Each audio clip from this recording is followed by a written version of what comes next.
हाय, मैं रविंद्र सूर्यवंशी आइडिया से film making के सफ़र में आज भी आपके साथ जुड़ा हूं और आशा करता हूं कि आप सब भी मेरे साथ जुड़े होंगे। पहले दिन जो लिखने की प्रैक्टिस करने को कही थी, आशा करता हूं कि आप लोग उसे रोज़ प्रैक्टिस कर रहे होंगे और आपकी अच्छी खासी स्पीड बन गई होगी और काफ़ी देर तक भी लिख रहे होंगे आप, टाइम भी बढ़ गया होगा। ये सारी चीज़ें हमें जैसे ही हमारा ये सेक्शन जो चल रहा है आइडिया टू फिल्म मेकिंग का, अंडरस्टैंडिंग फिल्म्स या अंडरस्टैंडिंग फिल्म राइटिंग, कि फिल्म की कहानी क्या होती है, उसे किस तरीके से देखा जाए, हम लोग किस तरीके से अलग अलग उसके हिस्से होते हैं।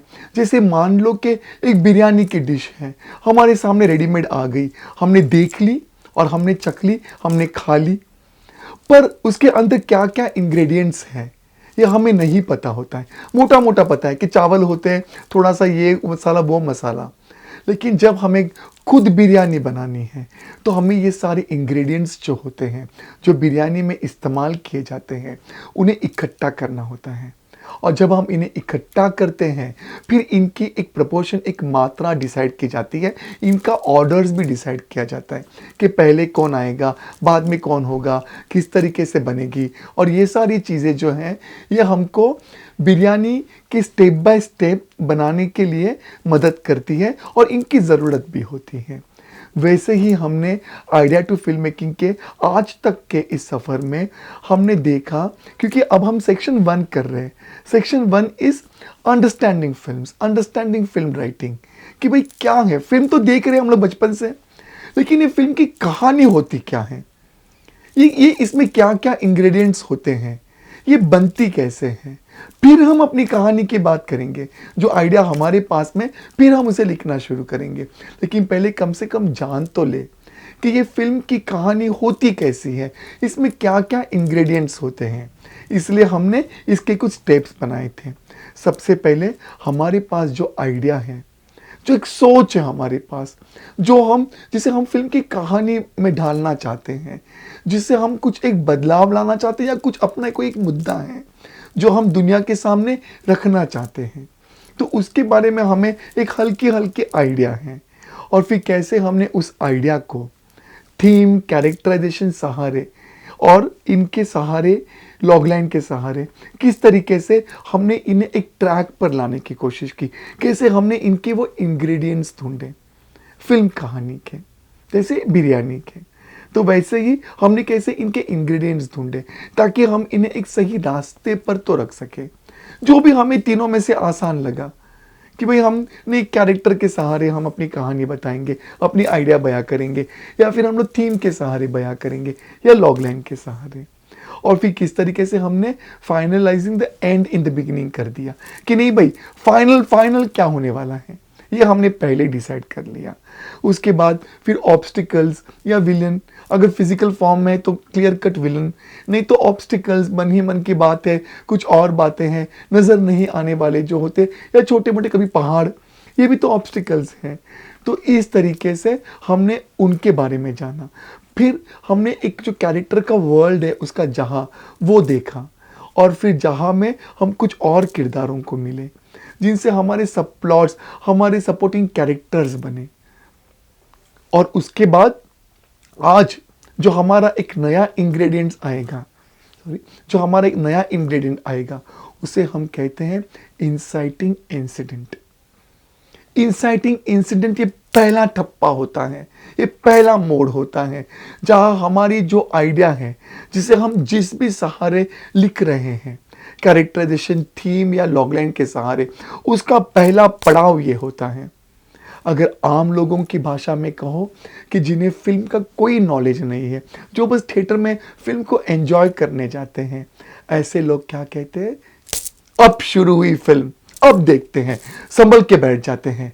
तब उनको अचानक से कुछ हो जाता है, कोई एक ऐसा सीन आता है हर फिल्म में, उसे कहते हैं इंसाइटिंग इंसिडेंट।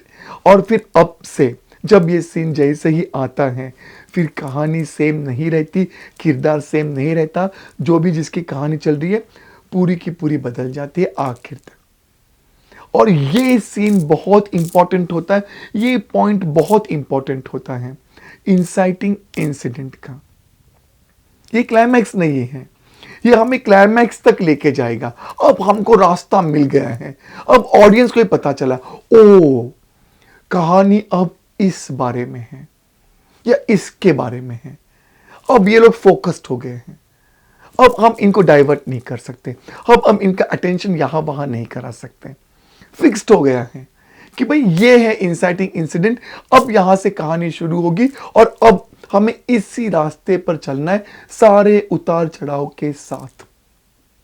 आई होप आप समझ रहे हैं मैं क्या कहने की कोशिश कर रहा हूं। मैं रविंद्र सूर्यवंशी आइडिया से फिल्म मेकिंग के इस सफर में आज भी आपके साथ जुड़ा हूं और आशा करता हूं कि आप भी मेरे साथ जुड़े हों। और ये इंसाइटिंग इंसिडेंट्स का भी हम अलग अलग फिल्मों के एग्जाम्पल्स दे दे के थोड़ी सी क्लैरिटी लाने की कोशिश करेंगे। I hope you people are understanding. बहुत बार एक मोटा मोटा ऐसे कहा गया है कि जब भी कोई लव स्टोरी होती है तो उसमें जब लड़का लड़की को देख लेता है या लड़की लड़के को देख लेते हैं, दोनों आपस में एक दूसरे को देख लेते, वही इंसाइटिंग इंसिडेंट होता है कि भाई अब शुरू हो गई इनकी कहानी। पर एक फिल्म ऐसी है जहां पर यह कहानी ऐसे शुरू नहीं होती है और वो है मैंने प्यार किया। मैंने प्यार किया में सुमन और प्रेम पहले एक दूसरे के दोस्त बनते हैं, क्योंकि वो दो दोस्तों के बच्चे हैं, एक ही घर में आ जाते हैं। प्रेम के घर में सुमन आ जाती है, उसके पिताजी उसे रख देते हैं और 6 महीने के लिए दुबई चले जाते हैं पैसे कमाने के लिए, ताकि लड़की का ब्याह कर सके। अब हम ऑडियंस को तो पता चल गया कि भाई ये तो लव स्टोरी है, पिक्चर का नाम है मैंने प्यार किया, पर ये जो दो कैरेक्टर्स की जर्नी है ये शुरू होती है दोस्ती से। दोस्ती की है तो निभानी तो पड़ेगी ही, और दोस्ती गहरी दोस्ती होती है, एक दूसरे का ख्याल रखा जाता है, आंसू पोंछे जाते हैं, गलतियां छुपाई जाती हैं। जब सुमन रोती है तो प्रेम उसे मनाने की कोशिश करता है, जब प्रेम सिगरेट फूंकता है तो सुमन आरती के दिए के धूप से उसको छुपाने की कोशिश करती है।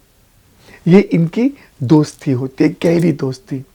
और फिर ऐसी दोस्ती में आता है इंसाइटिंग इंसिडेंट, जब सुमन को प्रेम जीवन और सीमा की पार्टी में ले जाता है और उस पार्टी में जीवन सुमन के साथ जबरदस्ती करने की कोशिश करता है और फिर प्रेम और जीवन के बीच में हाथापाई होती है और फिर जीवन सुमन और प्रेम को जलील करता है, उनके बारे में भला बुरा कहता है, उनके रिश्ते पे लांछन लगाता है, उनकी दोस्ती पर कीचड़ उछालता है।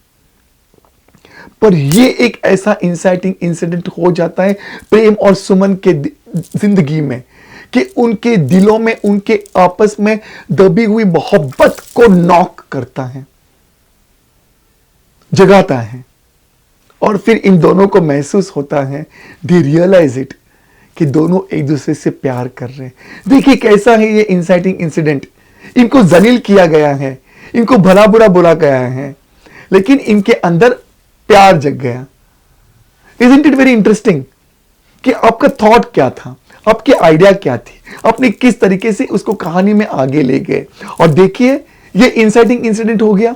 कभी सोचा था हमने कि भाई हीरो हीरोइन जो दोस्त हैं एक दूसरे के, उनको अपने अंदर के प्यार की पहचान इस तरीके के इंसाइटिंग इंसिडेंट से होगी।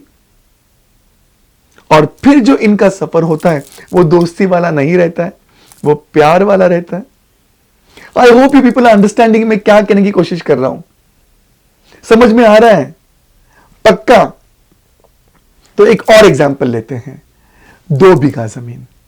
2 बीघा जमीन एक ऐसी फिल्म है जहां पर हमारा जो कैरेक्टर है शंभू महतो, वो अब उसके पास जमीन है, छोटी सी जमीन है, 2 बीघा जमीन है, और उस जमीन पे साहूकार की नजर है। साहूकार चाहता है कि वो जमीन हड़प ले, इनसे अंगूठा लेके और इनको थोड़े से पैसे देके और उस पर मिल खड़ी करे। जैसे शंभू महतो को ये पता चल जाता है वो मना कर देता है। वो कहते हैं नहीं नहीं, जमीन तो मां है, और वो चाहता है कि जो भी उसने उधार लिया हुआ है, जो कर्जे लिए हैं साहूकार से, वो चुका दे और फिर साहूकार उसको इतना सारा बता देता है कि इतने सारे पैसे लिए उसने। शंभू तो हैरान हो जाता है, क्योंकि शंभू तो अंगूठा छाप है, पढ़ा लिखा नहीं, अनपढ़ है। शंभू के पिताजी भी अनपढ़ है। अब देखिए, ये एक बंदा जो अपने जमीन के सहारे जी रहा था, उसे जमीन छुड़वाने के लिए कोर्ट में जाके एक ऐसा इंसाइटिंग इंसिडेंट हो जाता है कि जहां शंभू महतो को एक मुदत दी जाती है, एक टाइम दिया जाता है, एक डेडलाइन दी जाती है कि उसे इस डेडलाइन तक वो जमीन के पैसे जो उसने उधार लिए थे साहूकार से, उसे सूद समेत वापस करने हैं और फिर अपनी जमीन छुड़ानी है। अब हमको पता है कि कहानी किसके बारे में है। 2 बीघा जमीन, वो जमीन को छुड़ाने की कहानी है। फिर हम उस कहानी में शंभू महतो की जर्नी के साथ में जुड़े रहते हैं एंड कॉन्स्टेंटली प्रे करते हैं कि भगवान उसकी जमीन छुड़ा देना, वो 2 बीघा जमीन शंभू महतो को वापस दिला देना। I hope you people are understanding कि जैसे हमने अभी तक की जितने भी चीजें देखी है, अलग अलग इंग्रेडिएंट्स देखे हैं अपनी फिल्म की कहानी लिखने के लिए, या जैसे फिल्मों की कहानियां होती, अभी तक हम अपनी स्टोरी पर नहीं आए हैं, वो सेक्शन 2 में होगा कि किस तरीके से हम लिखेंगे। पर अभी समझना बाकी है, फिल्म की कहानी समझनी बाकी है कि होती क्या है फिल्म की कहानी, उसके इंग्रेडिएंट्स क्या हैं। इंसाइटिंग इंसिडेंट सचमुच बहुत इंटरेस्टिंग है या नहीं? आइडिया जो हम जिसको अपने तरीके से इन सारी चीजों में ढालने की कोशिश करते हैं, उनको इंसाइटिंग इंसिडेंट में लाना बहुत जरूरी है, बहुत जरूरी है। तब जाके हमारे कैरेक्टर को एक रुख मिलता है, एक रास्ता मिलता है और ऑडियंस को कहानी के बारे में समझ आता है। हम चिल्ला चिल्ला के उनको नहीं बता सकते, अरे भाई सुनो, ये है हमारी कहानी, अब ठाकुर बदला लेने वाला है, अब ठाकुर के परिवार को ऐसा किया। No, there has to be a scene, a particular scene जो क्लियर कट हमको कहानी के बारे में बताए, कैरेक्टराइजेशन के बारे में बताए कि भाई ये होता है, ये चीज है, कि किस तरीके से हर एक चीज को, किस तरीके से अलग अलग इंग्रेडिएंट्स जो मैं आपको बता रहा हूं, ये सारे के सारे फिल्म की कहानी में होते हैं। हमें इनको जानना है, इनको नाप तोल के, इनको उनकी उनकी जगह पर पिरोना है, ताकि हमारी फिल्म की कहानी अच्छे से बन जाए। आप समझ रहे ना मैं क्या कह रहा हूं? पक्का? तो देखिएगा कि आपने जो आइडिया सोची है, जिस तरीके से आप उनको अलग थीम, कैरेक्टराइजेशन एंड लॉगलाइन में डालने की कोशिश की, आपने फाइनलाइजिंग द एंड किया, विलन ऑब्स्टिकल्स देखा, उसके बाद में आपने फिर उसका जहां देखा, फिर जहां के बाद में आपने उस पे सब प्लॉट्स में मिले, उसके बाद उनके सपोर्टिंग कैरेक्टर से मिले, सब प्लॉट्स देखे आपने, उसके बाद उसका एक इंसाइटिंग इंसिडेंट का एक सीन देखिएगा, सोचिएगा कि क्या हो सकता है कि जिसमें आपके आइडिया, आपका थीम एक रिवील हो जाएगा, लोगों को पता चल जाएगा। क्योंकि इस इंसाइटिंग इंसिडेंट के बाद में शोले की हमें पता चलता है कि कहानी ठाकुर और गब्बर की है, कहानी रिवेंज की है। I hope you people are understanding. मैं रविंद्र सूर्यवंशी आइडिया से फिल्म मेकिंग के सफर में आज भी आपके साथ जुड़ा हूं और आशा करता हूं कि आप सब भी मेरे साथ जुड़े हो। और प्लीज इसको ध्यान से समझिएगा, सुनिएगा, और अगर कुछ भी प्रॉब्लम हो तो मुझे कमेंट सेक्शन में जरूर लिख के भेजिएगा। मैं आपके सारे सवालों के जवाब देने की पूरी कोशिश करूंगा। आता रहूंगा। Ravindra Suryavanshi, thank you.